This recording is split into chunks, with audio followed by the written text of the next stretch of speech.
오늘 우리에게 주시는 하나님의 말씀은 마태복음 19장 1절로 15절입니다. 제가 봉독합니다.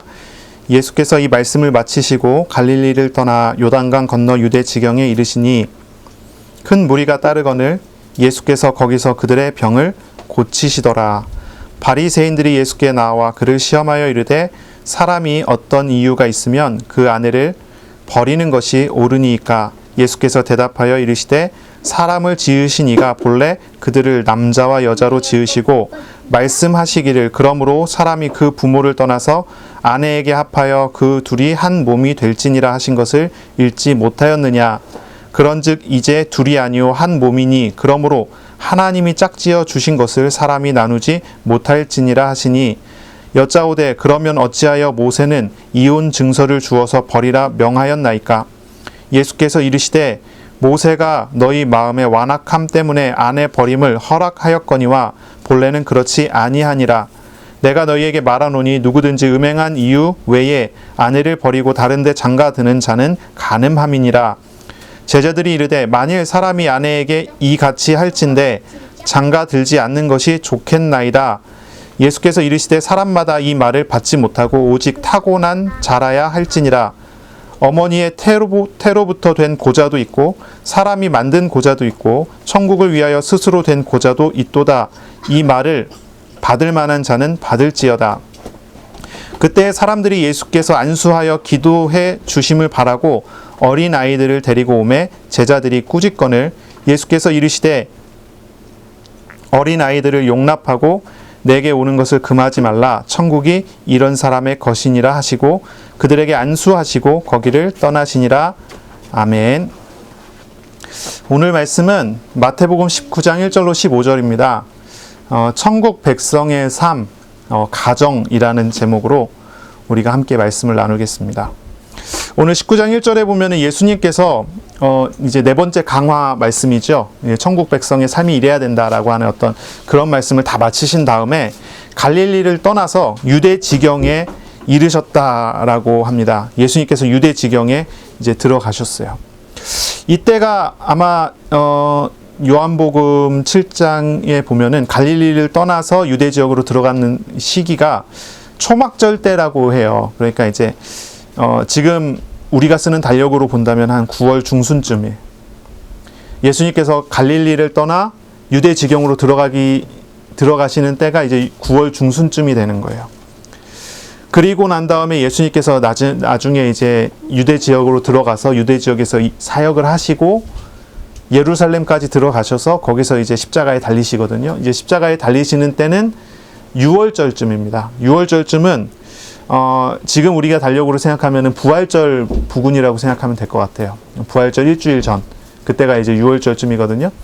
그러면 이제 예수님께서 유대지경에 들어가셔서 십자가에 달리실 때까지가 한 반년 정도, 6개월 정도의 사역을 유대지역에서 사역을 하신 거예요. 유대지역에서 한 반년 정도를 사역을 하셨는데 오늘 본문에 나오는 예수님께서 이제 바리새인들이 예수님께 나와 예수님이 시험하게 원하는 어떤 질문하는 그때는 언제냐면 유대 지역 사역의 마지막 때에 가까울 때예요. 마지막 때. 그래서 최소한 3개월은 지난 시기가 됩니다. 그 3개월의 시기 동안에 예수님께서 사역하신 내용들은 요한복음과 누가복음에 기록이 다 돼 있어요. 이제 이렇게 되는 겁니다. 예수님께서 네 번째 강화의 설교 말씀을 다 하시고 많은 사역을 하셨는데 마태가 그걸 하나도 기록을 하지 않고요. 이제 유대 지역의 사역이 마무리될 때쯤 됐을 때에 예수님 사역하신 거를 기록을 해요. 중간에 건너뛴 거죠. 이거는 이제 왜 그러냐면 이제 성경 자체가 마태복음 자체가 어떤 시간의 흐름을 속에서 이제 기록된 것이 아니라는 거예요. 시간의 흐름도 어느 정도 이렇게 유지가 되지만은 주제별로 이것이 기록이 됐다는 것이죠. 이제 그걸 얘기해 주는 건데 가르치신 말씀과 그리고 그 뒤에 기록된 사건의 간격이 최소한 3달 이상이에요. 최소한 3달 이상. 마태는 그 사이에 일어난 사건들을 다 빼버렸습니다. 그리고 오늘의 본문, 이 본문을 이제 마태가 예수님의 네 번째 설교와 붙여버린 거죠. 그리고 이것이 이 네 번째 설교와 정확하게 연결되어 있다고 하는 것은 뭐냐면 샌드위치 구조를 만들어낸 거예요. 샌드위치 구조. 샌드위치 구조라는 뭐냐면 이제 히브리 문학에 나오는 이제 문학 구조 중에 하나인데요. 한 가지 중요한 얘기를 하고 싶어요. 그러면 이 중요한 내용을 가운데 딱 놓고 앞에 하고 뒤에 이것을 설명해주는 똑같은 사건을 딱 배치를 하는 거예요. 오늘 보면은 예수님께서 이혼에 대해서 가르치거든요. 이혼에 대해서 가르치는데 이혼에 대해서 가르치기 전에는 뭘 예수님께서 말씀하셨냐면 이제 그 네 번째 강화죠. 어린아이를 어떻게 영접하는 것이 옳은가, 어린아이와 같은 신앙이 어떤 것인가를 이야기를 해요. 그리고 이 이혼에 대해서 이야기를 한 다음에 바로 뒤에 이어서 오늘 읽은 몇 절입니까? 13절부터 15절. 어린아이들 같아야 천국에 간다는 얘기를 또 하세요. 이거는 뭐냐면은 이제 마태가 의도적으로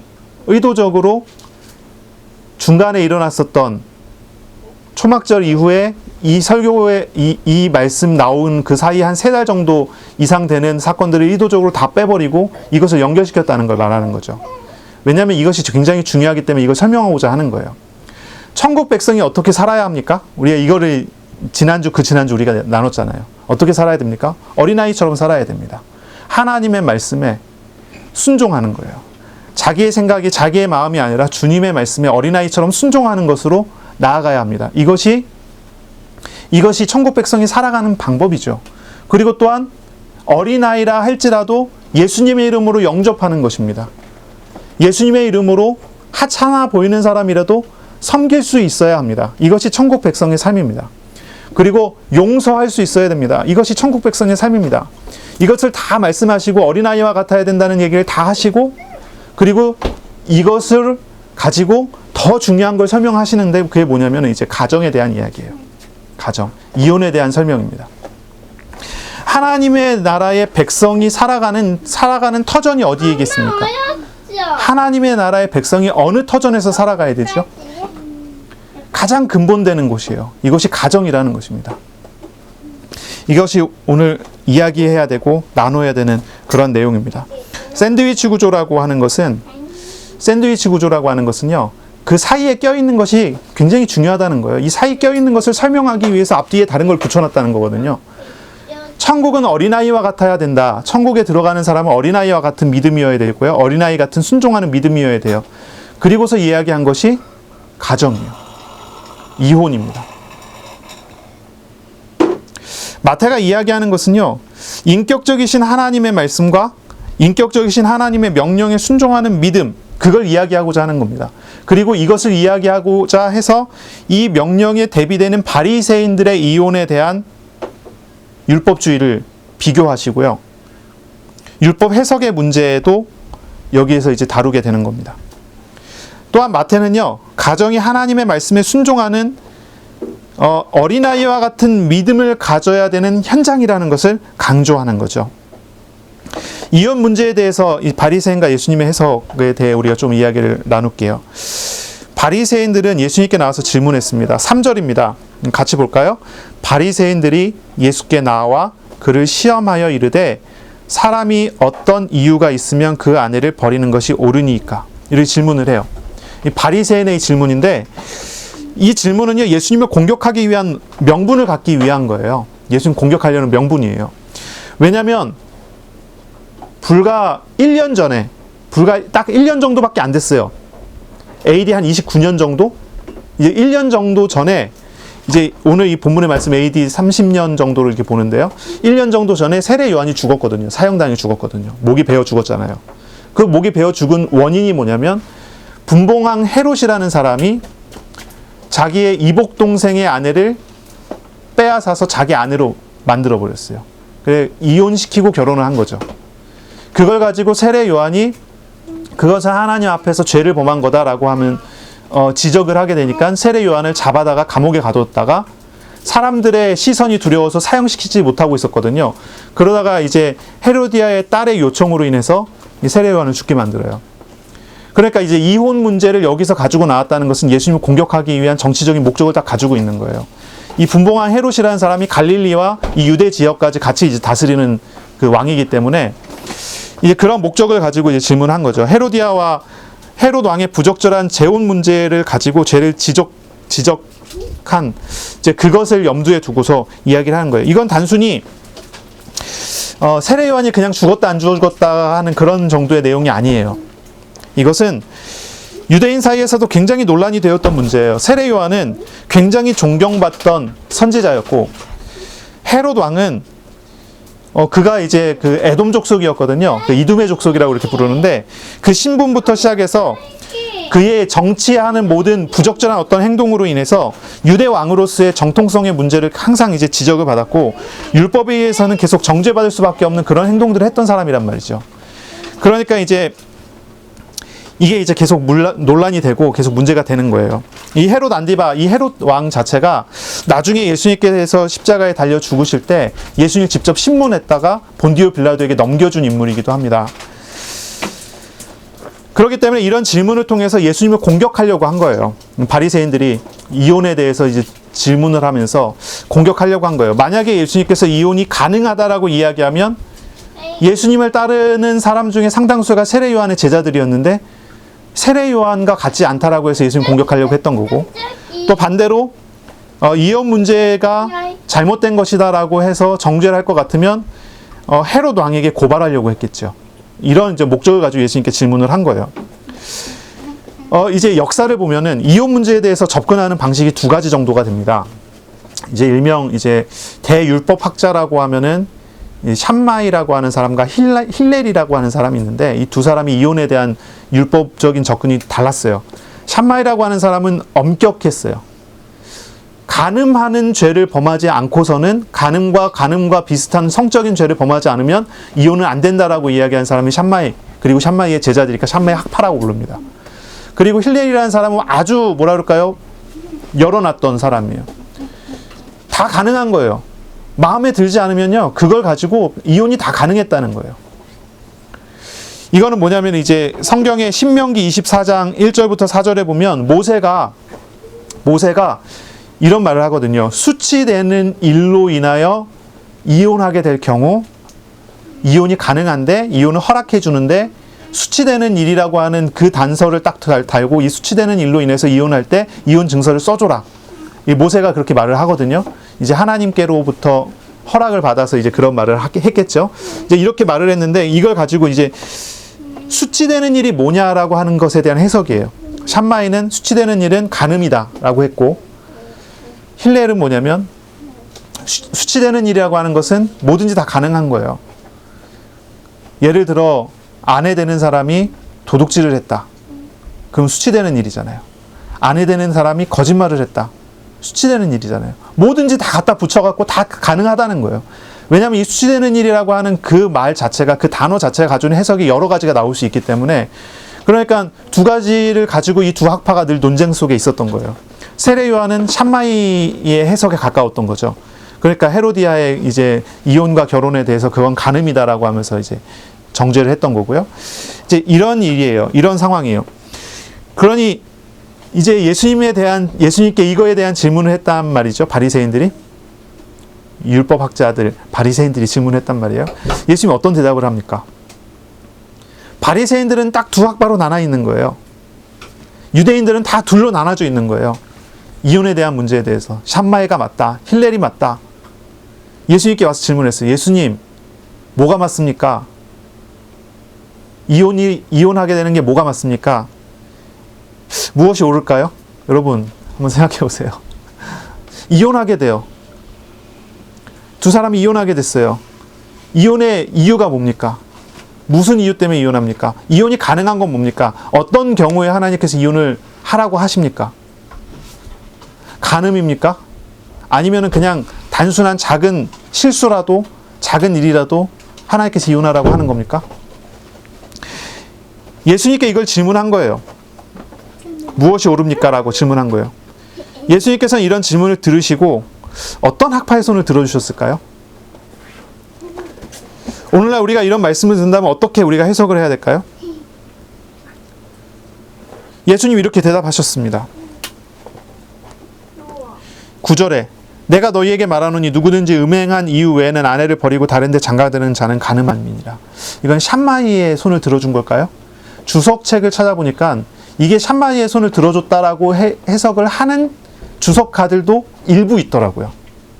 근데 저는 이걸 그렇게 해석하지 않습니다. 근데 이거를 오해해서 잘못 들으면 이것을 샴마이처럼 생각을 해서 간음했을 때는 이혼해야 된다라고 하는 그런 식으로 사람들이 받아들이게 되죠. 그래서 어떤 면에서는 이 율법주의자들이 예수님께 와서 율법 해석을 질문함을 통해서 시험을 하려고 한 것인데, 똑같이 율법주의적인 대답을 사람들이 받게 되는 거예요. 이건 잘못 이해하고 잘못 받는 겁니다. 예수님께서는 이것을 율법의 한 조항으로서, 율법주의적인 어떤 배경으로서 이것을 설명하지 않습니다. 그렇게 대답하지 않습니다. 예수님께서는 어떤 학파의 손도 들어주지 않아요. 왜냐하면요, 이혼이라는 것이 하나님의 뜻이 아니기 때문이에요. 이혼이라는 것이 하나님의 뜻이 아니라는 거예요. 바리새인이 이렇게 질문을 했어요. 7절에 모세는 이혼 증서를 주어서 버리라 명하였나이까? 이혼은 하나님의 명령 아닙니까? 이렇게 잘못했을 경우, 이렇게 죄를 졌을 경우 하나님께서 이혼하라고 명령하신 거 아닙니까? 이 바리새인들이 이렇게 질문을 했어요. 그런데 예수님 대답은 그렇지 않아요. 그건 하나님의 명령이 아니라는 거예요. 예수님이 이렇게 대답합니다. 8절에 예수께서 이르시되 모세가 너희 마음의 완악함 때문에 아내 버림을 허락하였거니와 본래는 그렇지 아니하니라. 이것은 명령이 아니라 하나님께서 어쩔 수 없는 상황 속에서 그들을 보호하시기 위해서 허락했다는 거예요. 허락. 이혼은 하나님의 명령이 아니고 하나님의 허락 속에 있다는 겁니다. 이혼이라는 것은 하나님의 뜻이 아니에요. 사람의 죄로 인해서 불가피하게 이혼이 될 수 있지만, 그래서 이혼한 사람을 보호하기 위해서 이혼 증서를 써주라고 명령을 하셨지만, 하나님은 어떤 것으로도 이혼 자체를 명령하신 적이 없어요. 사람을 버리라고 명령하신 적이 없어요. 신명기 24장 자체도 보면 그렇습니다. 모세는 수치되는 일이 있다면 그것으로 인하여 이제 이혼 증서를 써야 한다고 허락했어요. 이건 명령이 아니라 허락이었거든요. 이것은 버려지는 배우자를 보호하기 위한 하나님의 보호수단으로서의 이혼 증서예요. 이혼 증서가 없으면 배우자는 돌아갈 집도 없습니다. 고향으로 돌아갈 수도 없어요. 처갓집으로도 갈 수가 없어요. 이혼 증서가 없으면 그 사람은 어디도 의지할 사람도 친척도 없고 새로운 시작도 다 불가능해요. 그냥 이혼 증서 없이 버려지면 그 사람은 죽게 됩니다. 그러니 이혼 증서를 써주라고 하는 내용 자체는 그런 의미인 거예요. 그 사람을 보호하기 위해서. 이혼 증서를 써줬을 경우 그 사람은 집에 돌아갈 수 있습니다. 친정에 돌아갈 수 있고, 남자 같은 경우는 친가에 돌아갈 수 있어요. 그리고 재혼이 가능합니다. 그러니 이혼 증서를 써주는 것 자체는 하나님께서 버려지는 사람을 보호하시기 위한 목적으로 써주라고 한 거예요. 이혼 자체를 가지고 하나님께서 괜찮다라고 이야기하신 적이 없어요. 하나님은 어느 사람의 손도 들어주지 않습니다. 어느 사람의 손도 들어주지 않아요. 하나님께서는 사람들이 이혼하는 것을 싫어하십니다. 하지만 사람의 연약함과 죄악 때문에 불가피하게 이혼이 많이 발생했다는 거예요. 모세 시대에 참 많이 이혼했던 것 같아요. 버려진 사람을 하나님께서 불쌍히 여기셨기 때문에 그들을 보호하기 위해서 말씀을 주셨고, 그래서 이혼 증서라는 것을 명령한 거예요. 그런데 이걸 가지고 후대의 바리새인들이 이혼을 정당하게 만들어버린 거예요. 이혼 증서를 써줄 수 있으면 이혼해도 된다, 이렇게 된 거예요. 전후가 완전 바뀌었죠. 하나님은 가정을 소중하게 생각하고 가정을 세우기 원하고 가정이 온전해지기를 원해요. 하나님은 분명히 그렇게 원하십니다. 예수님께 질문을 했을 때 예수님의 대답은 첫 번째는 이혼이 옳다 틀리다가 아니에요. 예수님께 질문했을 때 예수님은 첫 번째 대답이 뭐였냐면, 듣자마자 하시는 말씀이, 예수께서 대답하여 이르시되 4절입니다. 사람을 지으신 이가 본래 그들을 남자와 여자로 지으시고 말씀하시기를 그러므로 사람이 그 부모를 떠나서 아내에게 합하여 그 둘이 한 몸이 될지니라 하신 것을 읽지 못하였느냐. 그런즉 이제 둘이 아니요 한 몸이니 그러므로 하나님이 짝지어준 것을 사람이 나누지 못할지니라.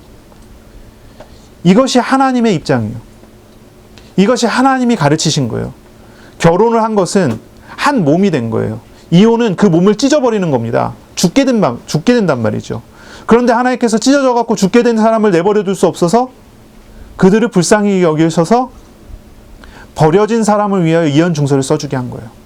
그럼 문제는 뭐냐면, 버려진 사람이 문제입니까? 버린 사람이 문제입니까? 이혼 증서를 써주라고 한 말은 버려진 사람을 보호하고 버린 사람을 정죄하는 말이에요. 버린 사람이 죄를 졌다라고 얘기하는 거예요. 가정이 깨지고 가정이 갈라지게 된 것은 버린 사람의 죄라는 겁니다.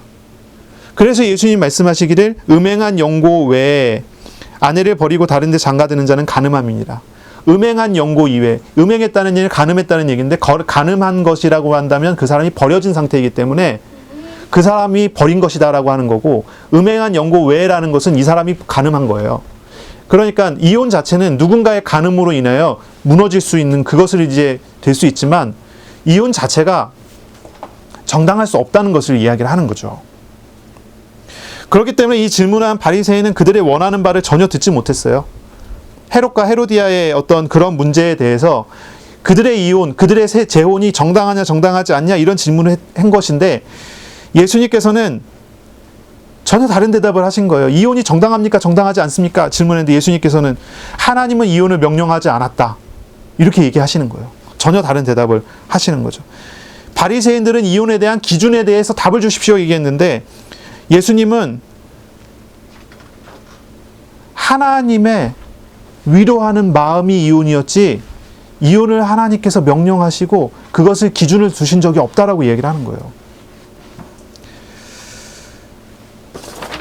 그러니 이것을 우리가 어떻게 이해해야 되겠습니까? 어떻게 받아들여야 되겠습니까? 가정이 순수하게, 가정이 온전하게 이루어질 수 있는 것은 어린아이와 같이 하나님의 말씀에 순종할 때 됩니다. 하나님의 뜻 앞에서 온전하게 세워질 때 가정이 온전하게 세워져요. 그런데 그렇지 않으면 가정은 언제나 죄 속에 있습니다. 분열하고 분쟁하고 갈등하게 되는 문제들이 계속 있는 거죠. 이혼의 문제를 어떻게 해석해야 됩니까? 오늘날 우리가 이런 것들을 많이 보거든요. 세상 사람들의 이혼율이라는 것이 굉장하죠. 많이 이혼합니다. 제가 예전에 이제 구청에서 일을 할 때 보니까 혼인신고를 하루에 20가정이 혼인신고를 하러 오면 이혼신고하러 오는 가정이 20가정이에요. 그렇더라고요. 그러니까 지금 뭐 통계적으로 이혼율이 뭐 30%니 뭐 3분의 1이니 뭐 이렇게 얘기를 하는데, 혼인신고를 안 하고 사는 사람들도 많으니까 아마 그런 정도가 되겠죠. 그 교회 안에 예수님 믿는 사람이 이혼하는 비율은 어떨까요? 세상 사람들보다 적을까요? 더 많을까요? 비슷할까요? 제가 보니까 비슷하더라고요. 그러니까 교회 안에도요, 이혼하는 사람들이 참 많고요. 신앙생활하는 가정도 갈등이 그대로 많고요. 이 이혼의 문제를 어떻게 봐야 될까요? 샴마이 학파처럼 아주 엄격하게 생각한다면, 다 죄인들이니까요. 엄격하게 생각한다면요, 억지로 참고 살아야 합니까? 아니면 힐렐 학파처럼 막 자유롭게 다 가능하다 해버리면은 조금만 마음에 안 들면 그냥 이혼해도 되는 겁니까? 하나님께서 그걸 원하시겠습니까? 이것입니까? 저것입니까? 그런데 우리 예수님은 다른 대답이에요. 무슨 대답이냐면 가정이 온전하게 하나님 나라와 같이 회복될 수 있는 길을 말씀하신다는 거죠. 어린아이와 같지 않으면이라는 거예요. 어린아이와 같지 않으면. 하나님께서 가정을 만드시고 가정을 다스리시는데 하나님의 통치와 다스림에 순종하는 사람들이 되면 돼요. 그러면 가정이 회복이 됩니다. 이혼의 문제에 대해서는 우리가 율법주의적인 접근을 하는 것을 버려야 해요. 옳고 그름으로 결혼을 여러 잣대로 재는 태도를, 그런 시각을 버려야 돼요. 우리가 뭐 잘하고 잘못되고 하는 것에 대해서 분별할 필요는 있지만 정죄하지는 않아야 돼요. 사실 우리가 하나님 앞에서 잘하는 게 뭐가 있겠습니까? 하나님 앞에서 바른 사람이 어디에 있습니까? 하나님이 창조하신 원래 축복을 사람들이 전부 다 자기 발로 다 차버린 거 아닌가요? 결혼하는 사람도 죄 속에서 서로 죄 짓고, 이혼하는 사람도 죄 속에서 서로 죄 속에서 헤어지는 것입니다. 그걸 우리가 보고 잘했다 잘못했다 정죄할 수가 있을까요? 그렇지 않습니다. 중요한 것은 뭐냐면 이게 잘했다 잘못했다를 평가하는 게 아닙니다. 결혼 생활을 하는 사람이나 이혼하는 사람이나 중요한 것은 지금 우리에게 오셔서 우리의 마음을 두드리시는 하나님, 우리의 마음을, 우리의 아픔을 짊어지시고 우리와 함께 하시려 우리의 마음에 오시는 하나님을 영접하고 주님의 품에 안겨서 주님께서 회복하시는 회복을 보는 거예요. 주님께서 회복해 나가시는 과정을 보든지 아니면 하나님의 위로를 받든지 그렇게 나가야 하는 것입니다. 그러니 우리가 이런 마음을 품어야 돼요. 잘했다 잘못했다가 아니라 긍휼히 여기는 마음. 하나님의 마음을 생각하고 하나님께서 이걸 어떻게 말씀하시는가를 생각하는 그런 마음. 우리가 율법을 생각했을 때 율법을 가지고 기준으로 율법이 되면요. 율법의 기준으로 옳다 그르다를 얘기하게 돼요. 이거 율법주의라고 그래요. 율법의 기준으로 모든 걸 다 판단하게 돼요. 당신이 이걸 잘못했잖아 이렇게 하게 되는 거예요. 이게 틀렸다 이렇게 얘기하는 거예요. 그건 당신이 잘못한 것이다. 당신이 틀린 것이다. 이렇게 얘기하게 돼요. 너도 잘못했고 당신도 또 잘못했고 이렇게 얘기하게 돼요. 서로 이렇게 이야기하게 돼요. 율법의 기준이. 그런데 하나님의 마음, 하나님의 중심, 하나님께서 하시고자 하는 일 속에서 그것을 가지고 보게 된다면 어떻겠습니까? 하나님의 은혜 안에 자신의 허물이 보이고 하나님의 사랑 안에 자신의 중심이 보이지 않겠어요? 그것으로 세상이 보이지 않겠어요? 왜 이 말씀이 70번씩 70번이라도 용서하라고 하는 예수님 말씀 뒤에 이혼에 대한 내용을 갖다 붙였습니까?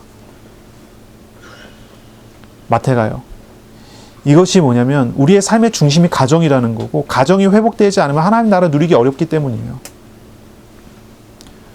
가정이 무너졌다면 그 속에서 또 하나님의 은혜를 누려야 된다는 거예요. 그 속에서 하나님과 동행하는 은혜 속에서 돌아와야 된다는 거예요. 이것을 우리가 봐야 되고 이것을 우리가 생각해 봐야 돼요. 이혼이 가능합니까? 불가능합니까? 가능합니다. 이혼 가능해요. 이혼 불가능하지 않습니다. 가능해요. 하나님께서도 어쩔 수 없이 그것을 허락하시는 겁니다. 왜냐하면 살리기 위해서예요. 그렇기 때문에 이혼하게 된 사람이라도요. 내가 죄인이구나라고 생각하기보다 하나님의 위로를 받으시고 긍휼히 여기는 주님의 음성을 들으시고 또 상대방을 긍휼히 여기는 마음으로 바라볼 수 있는 은혜를 입으셔야 돼요. 이것이 이 말씀, 이 본문을 가지고 우리가 배워야 하는 부분들이겠죠. 우리는 어린아이와 같이 순종하는 그런 마음과 그런 생각과 그런 중심으로 그런 가정이 이루어져야 돼요. 내 자신이 계산하고 잘잘못을 따지고 내 이성으로 내 판단으로 많은 것들을 판단하려고 하는 그런 것을 내려놔야 돼요. 하나님이 말씀하시는 은혜를 입고 거기에 순종할 수 있어야 되겠죠.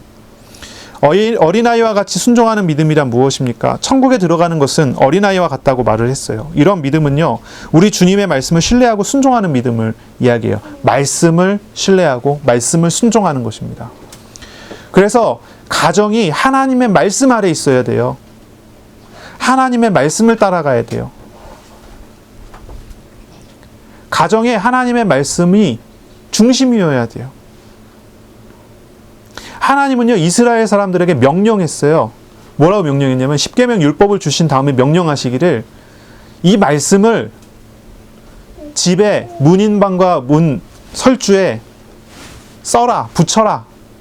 자녀들의 머리에 붙이고 손목에 매라. 집이라고 하는 거는요, 가정을 얘기를 해요. 가정에 들어갈 때마다 보고 나올 때마다 보는 거예요. 뭘요? 하나님의 말씀을. 하나님의 말씀을 보게 하는 겁니다. 주 너의 하나님을 사랑하라라고 하는 말씀. 이 말씀을 쓰라는 거예요. 신명기 나오죠. 이 쉐마라고 하는데 이스라엘아 들으라 하면서 시작하는 말씀이에요. 이것이 집에 항상 써붙여 있어야 되고 이게 집의 중심이어야 되고요. 개인의 삶의 중심이어야 돼요. 말씀을 따라가는 것이 우리가 천국에 들어가는 믿음이고 천국을 누리는 믿음이에요. 하나님의 말씀을 신뢰하고 순종할 때 이것이 굉장히 중요하죠. 우리 주님께서는요, 마태복음의 넷째 강화 처음에 이거를 다시 가르치죠. 어린아이와 같아야 한다. 이제 쭉 설교를 하시죠. 그리고 사건, 그 다음에 다시 어린아이와 같아야 한다. 이렇게 말씀을 해요. 어린아이와 같이 순종하는 믿음, 이것을 우리가 생각하면서 말씀을 봐야 돼요. 우리의 가정은요, 하나님께서 세우신 교회이고 하나님의 나라예요. 하나님께서 온 세계 만물을 다 창조하신 다음에 제일 마지막에 가정을 아담에게 주셨어요. 가정을 선물해 주셨죠. 그러니 우리가 가정을 하나님의 나라로, 예수 믿는 사람의 가정이죠. 예수 믿는 사람의 가정을 하나님의 나라로 우리가 인정하고 믿고 하나님의 나라답게 해야 돼요. 어떤 사람이 이렇게 질문할지 모르겠어요. 나는 이렇게 돈만 좋아하는데 우리 가정을 다스리는 게 하나님이 아니라 돈인 것 같은데요. 이렇게 질문하는 선생님도 있을지도 모르겠어요. 아, 우리 가정을 다스리는 게 하나님이 아니라 저 말빨 센 남편인데요. 그렇게 얘기할지도 모르겠어요. 그렇지만 우리 자신이 내가 하나님의 자녀가 정말로 맞다면, 나의 생사화복이 하나님의 주권 속에 있음을 믿는 하나님의 자녀가 맞다면, 나의 가정도 하나님의 손안에 있음을 믿고 하나님의 통치를 믿으라는 말이에요. 우리가 만약에 우상을 따라가고 있다면, 돈을 따라가고 있다면 하나님께서 어떻게 하시겠습니까? 돈 따라가는 그것을 멈추기 위한 일을 하시지 않겠어요? 내가 만약에 우상을 열심히 섬기고 있다면 하나님께서는요, 마귀의 역사를 허용하실 수 있어요. 왜냐하면 우상을 버려야 하기 때문에. 그것을 시험이라고 부르죠. 시험. 우리가 죄악을 숭상하면 하나님께서는 마귀의 시험에 우리를 내어주셔서 우리가 회개하고 하나님 앞에 나올 수 있도록 하세요. 이게 하나님 방법이에요. 아, 우리 가정을 다스리는 게 무엇입니까? 우상입니까? 하나님이십니까? 우상의 시험입니까? 하나님입니까? 우리가 본질적인 대로 돌아가야 돼요. 하나님이시라는 것을 믿으시기 바랍니다. 그리고 하나님의 통치 앞에 모든 것이 있다는 것을 알아야 돼요. 어떤, 뭐랄까요, 그 동양 철학도 그렇고 서양 철학도 마찬가지예요. 근데 그리스 철학이나 우리 동양 도교 철학이나 불교 철학도 마찬가지예요. 전부 이원론적이에요. 이원론적. 그래서 세상을 둘로 나눠요. 세상을 둘로 분리해서 설명을 합니다. 그래서 이제 한국 기독교도 이런 어떤 전통 철학이라든지 어떤 이런 쪽에 영향을 많이 받으신 분들 같은 경우 이원론 쪽으로 모든 걸 다 해석을 해요. 그래서 뭐라 그러냐면은 세상 나라는 둘로 나눠져 있대요. 하나님 나라와 마귀 나라. 우리 가정이 하나님 나라에 속해 있냐 마귀 나라에 속해 있냐 이렇게 질문하는 거예요. 개인이 하나님께 속해 있냐 마귀에게 속해 있냐 이렇게 질문하는 거예요. 그런데 성경은 이원론이 아니에요. 성경은 그렇게 가르치지 않아요. 세상에 마귀 나라가 있어요. 그런데 그 마귀 나라는 잠깐 이 땅에 멸망받을 게 예정되어 있는데 잠깐 허용되어 있을 뿐이에요. 왜 허용됐을까요? 불가피하게.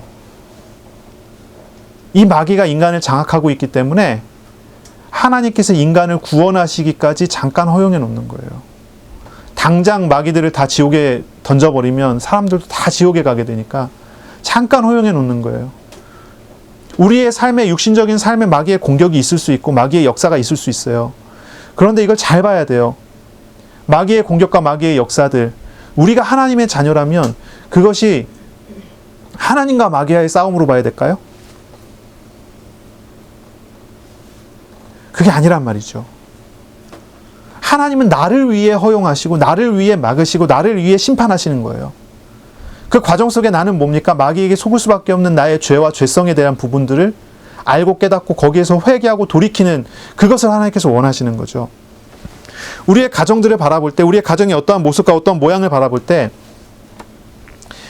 내가 하나님의 자녀이고 하나님께서 우리 가정을 세운 게 맞다고 한다면 이것을 다스리고 통치하시는 분이 하나님이라는 것을 믿는 믿음을 가져야 돼요.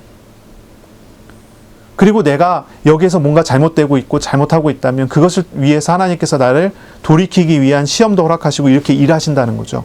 여기가 우리가 이제 가정에서 우리가 자리 잡고 생각해야 되는 근본이에요. 하나님께서 무엇 하기 원하시는지, 하나님께서 어떻게 하기 원하시는지 질문하고 이 가정이 하나님께 순종하는 바른 모양으로 세워져 갈 수 있도록 해야 되죠.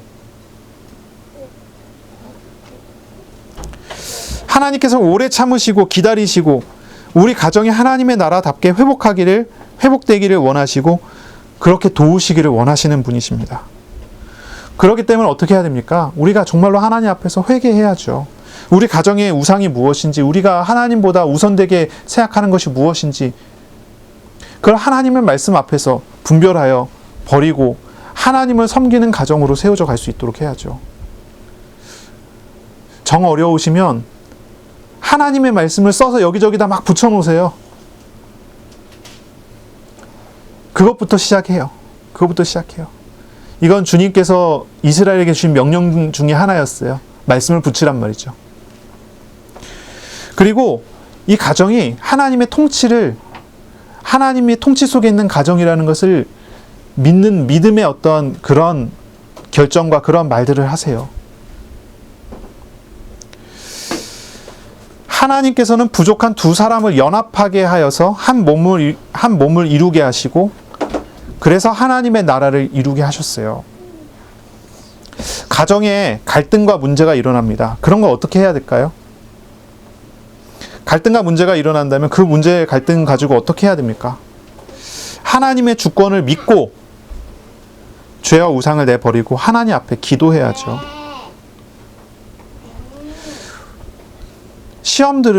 문제들은요, 하나님 안에서 하나가 될 수 있는 기회가 됩니다. 우리가 주님 앞에 회개하고 기도하고 주님 앞에 나오면 하나님의 은혜 속에서 하나가 되어지고 회복되어지는 기회가 돼요. 그런데 어떤 사람들은 시험과 문제 속에서 우상을 버리기보다 우상을 더 굳게 잡아갖고 우상으로 더 몰아가기도 하죠. 그런 이제 뭐라 그럴까요? 좋은 방법을 쓰는 것처럼 보이지만 좋은 방법이 아니에요. 좋은 방법이 아닙니다. 근본적인 것을 해결하지 못하잖아요. 어떤 경우는 도저히 회복될 수 없을 정도로 문제가 전개되어 있는 경우가 있어요. 어떤 가정 같은 경우는 그렇죠. 이혼 직전까지 간 가정. 어떻게 해야 될까요? 하나님께 정말로 기도하고 하나님의 인도하심을 받아야 되지 않겠습니까? 하나님께 기도하고 하나님 인도를 받아야죠. 이혼을 허락하시든지 아니든지 하나님께서는 그 사람을 가장 바른 길로 인도하실 겁니다. 하나님 앞에 서야 합니다. 그러면 어떤 과정을 가든지 하나님의 위로를 받고 하나님의 도움 아래에서 하나님의 인도를 받게 될 수 있습니다. 우리는 기도하면서 하나님의 인도를 받을 수 있도록 그렇게 해야 되겠죠. 그런데 이런 말이 또 있어요. 예수님께 제자들이 또 질문을 합니다. 10절입니다. 제자들이 이르되 만일 사람이 아내에게 이같이 할진대 장가 들지 않는 것이 좋겠나이다. 차라리 독신이 낫지 않습니까? 라고 예수님께 질문을 하는 거예요. 제자들이요. 차라리 결혼하고서 이런 일들이 벌어질 것 같으면 차라리 이런 갈등이 일어나지 않게 처음부터 결혼 안 하는 게 낫지 않겠어요? 라고 물어봐요. 근데 그 말에 대해서 예수님 대답하시기를 사람마다 이 말을 받지 못하고 오직 타고난 자라야 할지니라. 독신은 타고나야 된다 얘기하는 거예요. 타고난 사람이어야지 독신이 가능한 거예요. 어머니의 태로부터 고자가 된 사람도 있고 사람이 만든 고자도 있고 천국을 위하여 스스로 된 고자도 있도다. 이 말을 받을 만한 자는 받을지어다. 이렇게 얘기를 하세요. 타고난 사람이에요. 타고난 사람. 하나님의 섭리 아래서 그렇게 예정되고 준비된 사람은 그 길을 가는 게 맞지만, 독신의 길을 가는 게 맞지만, 그렇지 않은 사람, 그런 특별한 은혜와 특별한 은사를 받지 않는 사람은 결혼하는 게 옳다는 말이에요. 결혼하고서 시험에 드는 게, 결혼 안 하고 시험 안 드는 게 낫지 않습니까? 이 제자들이 그런 질문인데, 그래도 결혼해서 시험 들어야 되는 사람은 들어야 하고, 결혼 안 해서 그렇지 않을 사람들은 또 하나님께서 특별하게 부르신 사람이어야 된다는 얘기예요. 그래서 우리가 이야기하기를, 바울이 또 해석을 하기를 독신은 은사라고 얘기하죠. 하나님의 부르심이 있어야 그 길을 가는 거예요. 결혼도 은사입니다. 하나님의 부르심이 있어야 그 길을 가는 거예요. 결혼하면 갈등합니다. 고민합니다. 문제가 생깁니다. 그러나 그것은 하나님의 나라를 온전히 이루는 놀라운 축복이고 기회입니다. 이것이 하나님의 나라를 이루는 길이 됩니다. 어떤 이제 질문을 제가 듣게 돼요. 가끔씩 이제 이런저런 질문을 듣게 되는데, 이런 큰 문제가 있고 어려운 문제가 있는데 어떻게 해야 되겠습니까? 이런 질문을 들을 때가 있어요. 뭐 누군가 이런 질문들을 가끔씩 해요. 뭐 저한테 꾸준히 가끔씩 몇 달에 한 번, 몇 년에 한 번씩 이렇게 저한테 이제 그런 질문을 하는데, 이런 질문을 할 때는 언제냐면은 정말 자기가 견딜 수 없을 만큼, 스스로 어떻게 할 수 없을 만큼 시험 중에 있을 때 이제 얘기를 하는 거예요, 저한테. 어떻게 해야 되겠습니까? 어떻게 해야 될까요? 문제가 큰데 어떻게 해야 될까요? 제가 할 말이 없더라고요. 할 말이 없어요. 어떻게 해야 될지 제가 답을 내려줄 수가 없잖아요. 제가 하나님도 아니고요.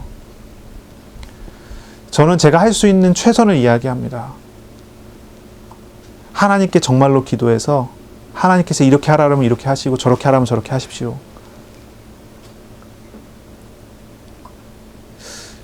그 외에 무슨 말을 하겠습니까? 그 외에 무슨 대답을 하겠습니까? 저한테 와서 상담을 하셔도 제가 할 말은 그거밖에 없는 것 같아요. 근데 그 말 들으러 오세요. 상담하시려면 그 말 들으러 오세요. 왜냐면 하나님 앞에서 서야 된다는 거예요.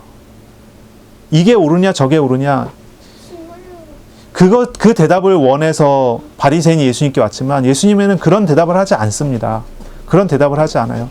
뭘 이야기하냐면 이 문제에 대한 하나님의 마음이 어떠냐, 이걸 이야기를 하세요. 이 문제에 대한 하나님의 마음이 어떠냐. 우리가 들을 말이 그거예요.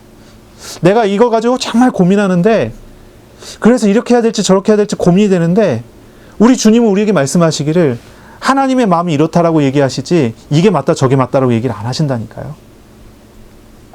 기도해 보세요. 준비해 보세요. 하나님의 인도하시는 길 속에 서게 돼요. 하나님이 역사하시는 걸 보게 돼요. 저는 이 얘기를 합니다. 항상 이야기합니다. 제가 하나님께 기도해도 응답되는지도 모르겠고 잘 모르겠는데요. 그러니까 작은 것부터 기도해 보세요. 이렇게 얘기하거든요. 작은 것부터. 사실 어떤 것이든 마찬가지예요. 어떤 것이든 마찬가지예요. 내 안에 하나님이 계시고 하나님이 나를 위하시고 하나님이 나랑 동행하신다는 것을 확인하고 알게 된다면 뭐가 문제가 될까요? 문제가 안 되잖아요.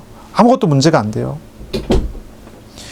정말로 어려울 때 저는요, 기도합니다. 스스로 기도해요. 하나님께 기도합니다.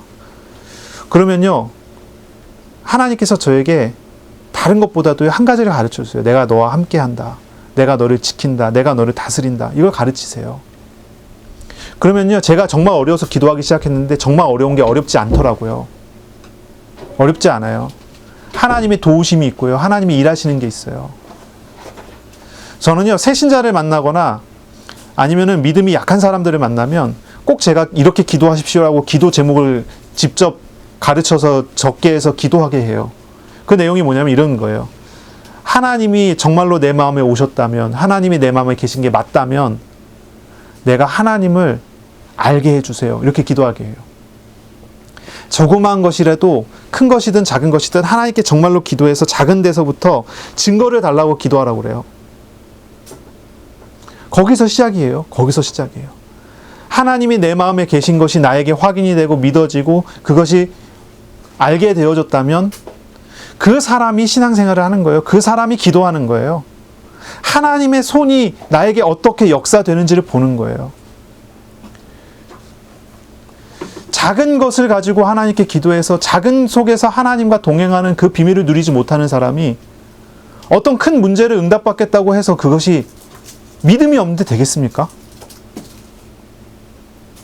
내게 오셔서 나와 함께 하시는 그 하나님을 내가 의지할 수 없는데 의지하지 못하는 상태로 열심히 기도하는데 그게 기도가 되겠어요? 물론 그래도 하나님께서 그 사람을 불쌍히 여기셔서 응답 주시고 인도하시겠지만 우리가 생각을 해봐야 되는 거예요. 이 빌립보서 4장 6절 7절에 이런 말씀을 합니다. 아무것도 염려하지 말고 오직 기도와 간구로 감사함으로 하나님께 아뢰라. 다 말하래요. 다 말하래요. 그러면 모든 지각에 뛰어난 하나님의 평강이 그리스도 예수 안에서 너희 마음과 생각을 지키시리라. 하나님이 내게 오셨고 내 안에 계신다는 것이 확인되어지는 것부터 시작해서 하나님께서 내 마음을 지키시고 내 생각을 지키시고 나를 지키셔요. 그러면 나를 지키시는 하나님이 나를 인도하신다는 것을 믿게 되죠. 믿게 된다면 나에게 있는 큰 문제가 문제처럼 보일까요? 안 보일까요? 그 길을 걸어가야 되는 거죠. 신앙생활하는 사람은요, 어떤 답을 얻으려고 하면 안 돼요. 성경 우리에게 답 주는 책이 아니에요. 분명히 우리 주 예수 그리스도는 우리의 모든 문제의 해결책이시고 해답이시고 응답이시지만, 그러나 하나님께서는 우리에게 답으로 주시지 않았어요. 우리와 함께 하시는 거죠. 우리가 이성적으로 수학 공식의 답을 찾아가듯이, 수학 문제의 답을 찾아가듯이 신앙생활은 그런 답을 찾아가는 게 아니에요. 신앙의 공식을 가지고 적용해갖고 답을 찾는 게 아니에요. 그건 하나님을 비인격적인 존재로 만드는 거예요. 우상 취급하는 거와 다름없어요. 금송아지 만들어서 섬기는 거하고 똑같은 행동이에요. 하나님은 공식이 아니고 이런 계산 속에서 이렇게 답이 나와야 되는 그런 존재가 아니에요. 이혼을 해야 됩니까? 말아야 됩니까? 이런 답을 주시는 하나님이 아니란 말이에요. 우리 하나님은 창조자이시고 구원자이시고 우리 왕이신 분이세요. 그 뜻과 그 마음을 가지고 우리와 함께 하시고 하나님이 원하시는 모양대로 나에게 가장 좋은 길을 아시고 나를 인도해 나가시는 분이세요. 우리가 어디에서 시작해야 됩니까? 나에게 함께 하시는 하나님으로부터 시작을 해야죠. 거기에서 우리가 기도를 시작해야죠. 우리는 어린아이들은요, 내가 나중에 큰 응답을 받겠다 그런 거 아니에요. 어린아이들은 작은 것부터 하나님께서 오늘 나에게 작은 한 가지에 나와 함께 하시는 증거를 보이시고 내가 그것을 알고 하나님을 알아갈 수 있어야 돼요. 거기에서 나와야죠. 사실 우리가 하는 고민이라고 하는 고민들이 하나님께 맡겨지면 아무것도 아닌 것들이에요. 하나님께 맡겨지지 않았기 때문에 큰 고민이 되거든요. 우리가 가지고 있는 갈등이라는 것도 마찬가지예요. 하나님께서 풀어버리면 그게 갈등이겠습니까? 그냥 풀어지는 거죠. 그런 모든 일들을 그 속에서 봐야 돼요. 하나님의 통치 속에서 하나님이 허락하시고 하나님께서 막으시고 하나님께서 이끌어 가시는 하나님의 마음이 어디에 계시는가? 하나님의 생각이 어디에 있는가? 거기서부터 시작하는 거예요. 그렇기 때문에 우리는 항상 말씀을 따라가야 되죠. 말씀을 묵상해야 되고 하나님의 말씀을 붙잡고 기도하는 사람이 돼야죠. 우리는 늘 그런 얘기를 합니다. 사람이 편지를 보내면요, 편지에는 사실의 정보도 담겨 있지만 그보다 더 중요한 게 뭐냐면 편지에는 편지 보낸 사람의 인격이 담겨져 있어요. 편지 보낸 사람의 마음이 담겨져 있어요. 그 마음이 없는 편지가 좋은 편지겠습니까? 하나님께서는 우리에게 가장 좋은 편지를 주셨어요. 하나님 떠나서 죄 속에서 다 죽고 지옥을 살아가고 있는 사람들에게 하나님께서 가장 좋은 편지를, 성경을 우리에게 주셨어요. 말씀을 주셨어요. 이 말씀 안에는요, 많은 사실과 많은 정보와 많은 공식도 담겨져 있지만 그 모든 것은 하나님의 마음 위에 있는 거예요. 하나님의 마음 아래에 있는 거예요. 우리 하나님 성경을 통해서, 그리고 강단에 선포되는 하나님의 말씀을 통해서 하나님의 마음을 듣고 하나님과 교제할 수 없다면 그건 편지를 제대로 읽은 게 아니에요. 말씀을 제대로 들은 게 아니에요. 제가 아이들 이제 가르치다 보니까 일기 쓰는 거를 가르칠 때가 있어요. 방학 때 방학 숙제로 일기 쓰기 막 이렇게 오는데, 일기를 써보자 했더니 우리 큰아들께서 일기를 쓰셨는데 사실을 나열해 놓고 썼어요. 오늘 뭐 했다. 그래서 제가 이야기해 줬어요. 이거는 잘 쓴 일기가 아니다. 봐라. 너가 나중에 10년 뒤에 이 일기를 읽었을 때, 이때 나는 이랬구나라는 게 어디 있냐. 너가 담겨야 된다. 너의 마음이 써 있지 않으면, 너의 마음이 담기지 않으면 이거는 좋은 글이 아니다. 그래서 마음을 써봐라. 그랬더니 어떻게 썼냐면, 오늘 이렇게 했다. 좋았다. 이렇게 쓰더라고요. 좋았다. 이렇게. 마음이, 우리 큰아들의 마음이 좋았다로 끝났어요. 근데 어떻게 좋았는지를 써야 10년 뒤에 어떻게 좋았다라고 알지 않겠냐. 어떻게 좋았는지 써봐라. 그랬더니 그걸 못 써갖고. 글 쓰는 훈련이 이제 아직 안 됐죠. 요즘 들어서 이제 그 3학년 교과서, 국어 3학년 교과서 뭐 이런 거 저런 거 찾아보니까 이제 느낌을 써보라. 마음을 써봐라. 막 이런 내용들이 있어요. 제일 어려워하는 게 그거예요. 나는 도대체 내 마음을 어떻게 써야 될지 모르겠대요. 내 마음을 나도 모르는데 어떻게 써야 될지 모르겠다고. 그렇죠. 이 훈련을 해야 돼요. 훈련을. 성경에 하나님의 마음이 있는데 우리가 성경에 하나님의 마음을 읽는 훈련이 안 됐어요. 그러니까 자꾸 우리는 글을 읽으면서 사실을 배우려고 하지 마음을 읽으려고 하질 않아요. 우리나라 교육이 제일 안 됐고 제일 어려운 게 그거라고 하는 것 같아요. 자기 마음을 표현하는 거 잘 못해요. 우리나라의 교육이 그래요. 자녀들이 엄마 아빠한테 자기 마음 표현 잘 안 해요. 그래서 많은 책들이 나와요. 엄마 아빠에게 마음 표현하기 이런 책들이 나와요. 그거 열심히 읽어도 마음 표현 잘 못해요. 이제 나이가 조금씩 들어가 청소년이 되면 더 못하겠죠. 그래서 이제 비상 걸러갖고 계속 이제 그 마음을 표현하기 위해서 대화를 많이 하려고 노력을 하는데, 우리 문화가 그렇고 우리가 그렇게 훈련을 받아서 그런지는 모르겠지만 자꾸 말씀을 듣는데 인격적으로 하나님 만나려고 하는 그게 너무 약해요. 우리들이 너무 그게 약한 것 같아요. 하나님을 찾고 하나님을 만나는 거, 하나님의 마음을 배우고 그 하나님의 마음이 내 마음에 가득 차게 되고, 그래서 하나님의 생각과 하나님의 마음으로 나를 다스리게 되고, 이게 우리의 신앙생활의 출발이어야 돼요. 이게 우리의 신앙생활하는 근간이어야 되죠. 기초여야 돼요. 하나님으로부터 시작되지 않는 것이, 하나님의 마음으로부터 시작되지 않는 것이 하나님의 말씀이겠습니까? 율법주의자들은요, 아무리 성경을 읽고 율법을 읽어도요, 하나님의 마음을 찾지 않아요. 하나님 마음 찾지 않는다니까요. 율법 공식이 나온다니까요. 제가 예전에 군 생활할 때 저랑 같이 있던 공무원 중에 한 명이 그 침례교회 안수집사님이에요. 침례교회 안수집사님이면은 우리 장로교회라고 얘기하면은 장로님 정도 되시는 거예요. 근데 그분이 이제 그 신호회 예배할 때 다 모아놓고서 간증을 하시는 거예요. 젊은 우리 공익근무 요원들 이렇게 다 모여갖고 이제 신호회 예배를 하는데 간증을 하시는 거예요. 자기가 뭐 몇 년 전에 주일날 차를 끌고 서해안고속도로를 온 가족이 같이 차를 타고 서해안고속도로를 타고 놀러 갔대요. 주일날 대형 사고가 났대요. 차는 바로 폐차되고 병원에 응급실 다 실려가고 간신히 살았대요. 그러면서 하시는 말씀이, 자기가 그때 알았대요. 아, 예배를 빼먹으면 안 되는구나. 하나님께서 치셨구나. 이게 뭐예요?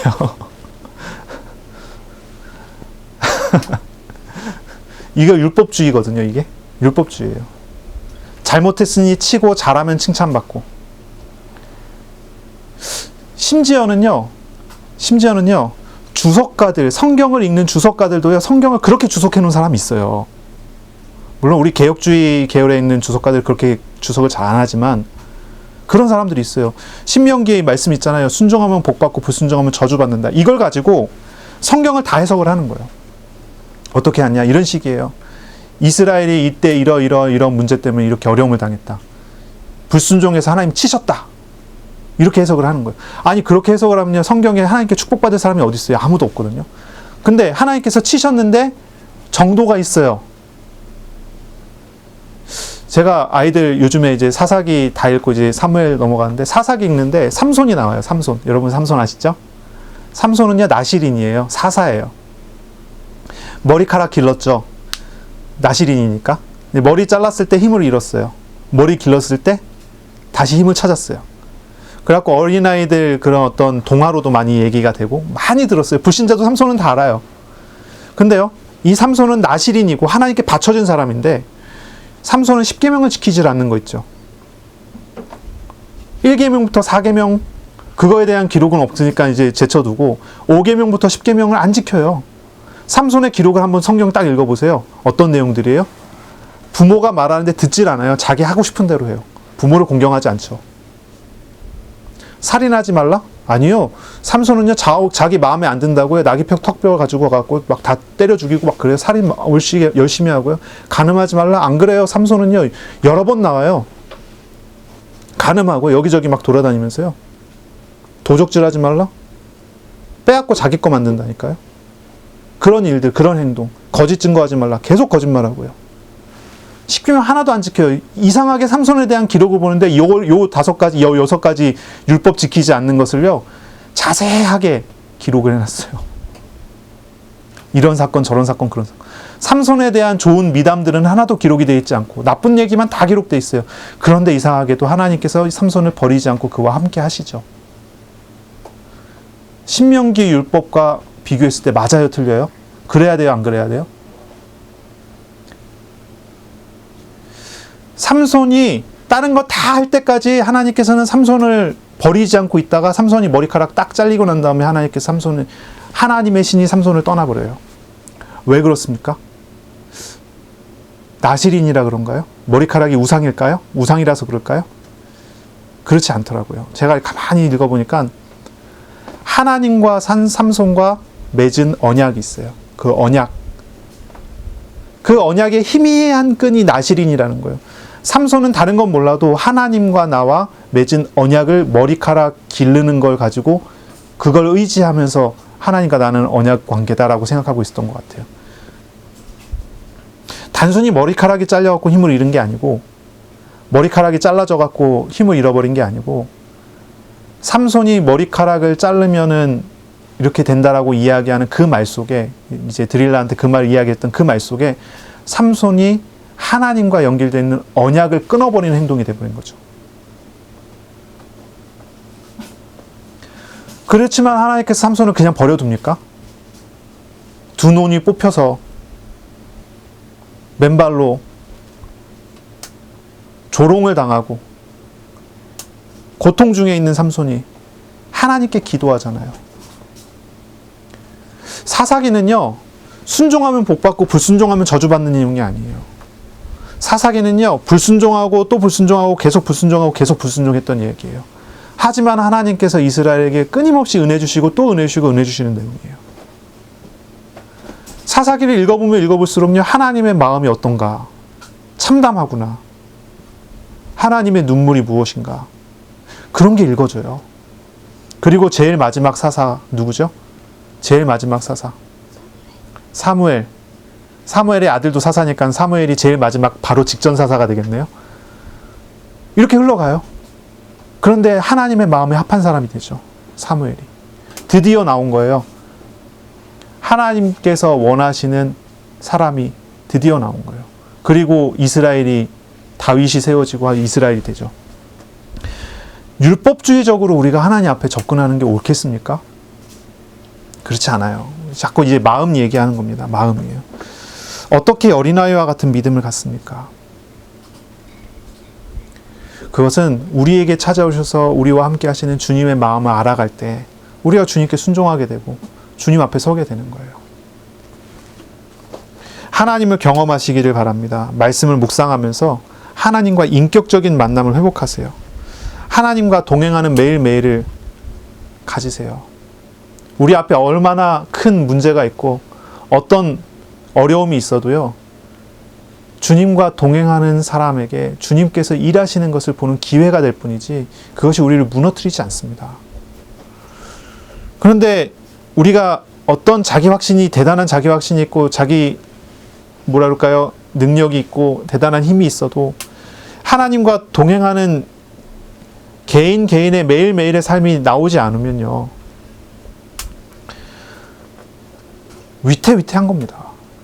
모래 위에 성을 쌓은 거와 똑같아요.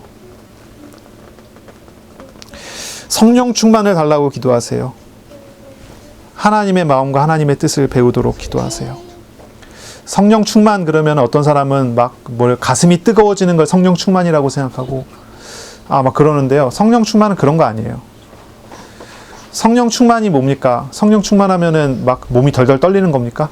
어떤 사람은 이제 순복음교회 같은 데 가면요, 성령 충만하면은 불같이 뭐가 타오르기 시작하면 성령 충만했다 그러고, 어떤 사람은 덜덜덜 떨기 시작하면 성령 충만했다 그러고, 옛날에 그런 게 있어요. 비냐드 운동이라고 그래갖고, 비냐드라는 지역에서 일어났던 운동인데 막 사람들이 개 짖는 소리 막 하고요, 막 방언 막 하고 막 난리 치는데 성령 충만했대요. 그게 성령 충만일까요? 우리는요, 가장 정상적으로 성령 충만에 대해서 이해를 해야 돼요. 성령 충만은 그런 거 아니에요. 어떤 우리 몸에 어떤 현상이 나타나고 어떤 정신적인 형상이 나타나는 게 성령 충만이 아니에요. 성령 충만은요, 우리 마음에 오신 하나님이 가득해지는 거예요. 이제 문자적으로 해석을 하면요. 그게 뭡니까? 주님의 마음이 내 마음을 다스리게 되고, 주님의 생각이 내 생각을 다스리게 되고, 주님의 통치가 내 속에서 일어나고 있으면 그것이 성령 충만이에요. 그러니 성령 충만이 일어나면요, 가장 정상적인 사람이 돼요. 가장 정상적인 사람. 교통질서 전혀 안 지키던 사람이 성령 충만하게 되면요, 교통질서 지키게 돼요. 다른 사람 생각 안 하고 내 위주로 내 생각대로 이기적으로 살던 사람이 성령 충만하면요, 다른 사람을 섬길 수 있게 되고 다른 사람을 돕는 사람이 돼요. 이게 달라요. 예전에 저희 교수님이 그런 얘기를 하세요. 자기가 독일에 유학을 갔더니 독일에서 이제 공부를 하잖아요. 박사 공부를 하고 독일에 있는 교회에서 이제 목회 사역도 하고 하는데, 독일 사람들이 정말 은혜 받으니까 기부를 막 하더래요. 가난한 사람들을 돕고 기부하고 막 주변을 막 섬기기 시작하더래요. 그런데 우리나라에 와서 딱 봤더니 은혜 받았다라고 하니까 은혜 받은 사람이 자기가 성령 충만 은혜 받았다고 하면서 막 설치고 다니더래요. 막 설치고 목소리가 커지고 어깨에 힘이 들어 그러더래요. 그래서 얘기하시는 말씀이 그게 성령 충만이겠냐 이제 그런 얘기를 하세요. 여러분, 성령 충만이 뭡니까? 어린아이 같아지는 거예요. 주님의 마음으로, 주님의 생각으로, 주님으로 차지는 거예요. 성령 충만이 그런 거예요. 기도해야죠. 우리가 정말로 기도해서 주님을 경험하고 주님을 알아가고 주님의 마음으로 모든 것을 볼 수 있고 섬길 수 있는 그런 중심으로 나아가야 되지 않겠습니까? 정말 기도하시길 바랍니다. 말씀을 묵상하는 기도를 하시고 하나님의 말씀을 듣고 기도하면서 말씀을 적고요. 신명기 6장을 적어서 여기저기 딱 붙여놓으세요. 해볼까요? 네. 이스라엘아 들으라 쉐마 딱 적어서요. 문 여기저기다 다 붙여놓고, 요즘에 보니까 그런 거 막 카드로 팔기도 하더라고요. 여기저기 붙일 수 있는 카드로 팔기도 하더라고요. 뭐 사갖고 붙이던 써서 붙이던. 말씀을 가까이 하고 하나님의 통치를 믿고 순종하고 하나님이 다스리도록 하는 가정이 되도록 하고 하나님을 체험해 나가는 그런 한 주간 되시기를 바랍니다. 기도하겠습니다. 하나님 감사합니다. 오늘도 우리에게 말씀하시고 주님 알아갈 수 있도록 주님과 함께하는 삶을 살도록 은혜 내려주시니 감사합니다. 주님, 믿음이 적은 우리들에게 살아계신 하나님, 부활의 주님이 내 안에, 우리 안에 계심을 아는 작은 증거부터 주님을 알아가고 주님 믿고 완전히 주님께 우리 자신을 맡길 수 있는 응답으로 우리를 인도하여 주옵소서. 하나님이 함께 하시는 놀라운 은혜 속에 우리가 새로워지게 하시고 모든 우상과 죄악이 버려지며 하나님의 나라를 누리는 그런 우리 개인, 가정 다 될 수 있도록 은혜 내려 주옵소서. 어려움 속에 갈등 속에 있는 사람이 있다면 우리 주님 불쌍히 여기시고 위로하시고 도우시고 주님 안에서 주님 함께 하시는 은혜 속에서 회복되어지는 일들 있게 하여 주옵소서. 모든 것을 주관하시고 인도하시는 우리 주님을 믿습니다. 예수님의 이름으로 감사하며 기도합니다. 아멘.